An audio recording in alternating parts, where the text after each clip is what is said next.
Bonjour à tous et bienvenue sur la chaîne Mythologie pour ce second épisode consacré au lore de Dark Souls, que je passe en revue à travers ses inspirations historiques et mythologiques.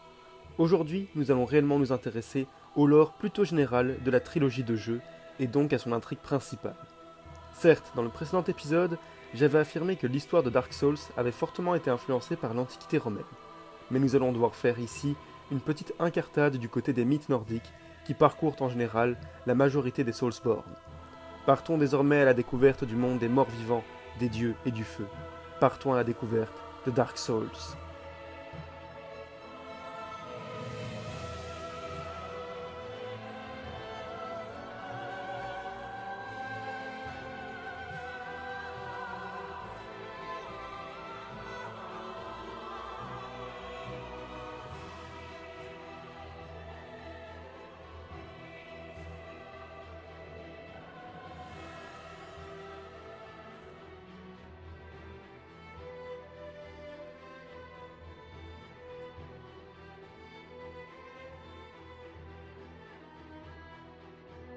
Au début, il n'y avait que les ténèbres et le chaos.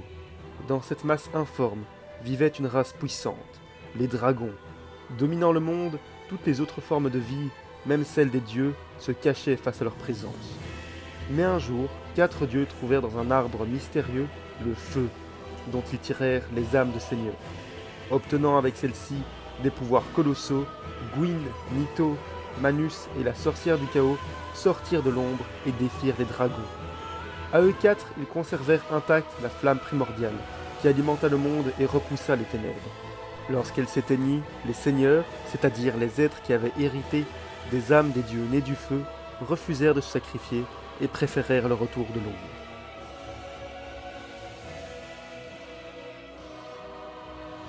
Nous reparlerons du feu dans le 3e épisode. Revenons d'abord sur nos différents protagonistes. Parmi ceux-ci, nous retrouvons Gwyn, le chef des dieux. Physiquement parlant, il ressemble assez fort à Odin, le roi des dieux nordiques. De plus, ce dernier a obtenu une grande puissance magique dans un conte concernant un arbre, nous rappelant le berceau de la flamme et donc des âmes de seigneurs. Les dieux nordiques, tout comme ceux de Dark Souls, s'opposent constamment aux dragons, nommés plus souvent Lindworms dans cette mythologie. Pour réussir leur coup, les 4 dieux du lore avaient bénéficié de la trahison d'un de ces dragons, Sith. Ce personnage d'une race ennemie des dieux et faisant preuve de traîtrise renvoie à Loki, un nom important des légendes du Nord. Loki n'est certes pas un dragon, mais bien un Jotun. Il s'agit du peuple des géants, les principaux ennemis des dieux. Cette race est également présente de différentes manières au sein des jeux Dark Souls. Pour finir, et ça vous le savez sans doute, Loki forme un duo avec son frère jumeau bien qu'adoptif, Thor.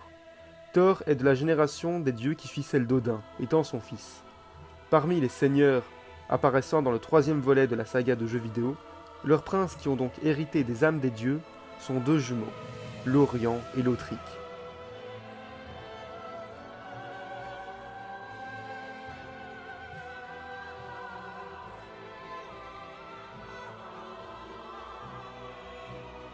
Il y a donc beaucoup de similitudes entre la mythologie nordique et le lore des Dark Souls. Leurs personnages, tout comme leur peuple, se ressemblent, tant dans l'apparence que dans l'histoire. Même leur dénomination renvoie à une culture plutôt germanique. Mais pour ce qui est de l'histoire autour du feu et de son impact dans le lore, là, il faudra revenir au mythe romain. Et c'est ce que je ferai dans le dernier épisode de cette série.